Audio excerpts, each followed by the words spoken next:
Hey guys, welcome back to my channel. Now if you have a recipe that requires all-purpose flour and you do not have all-purpose flour, not to worry, I got you. Let's get started. It's really simple. All you need is your hard flour and your soft flour. So depending on the recipe you have to make, then you would know the quantity of soft flour and the quantity of hard flour you need.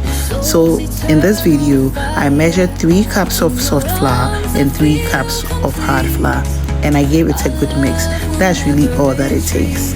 Enjoy the video.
Yep, that's really it.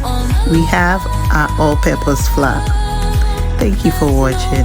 Please subscribe.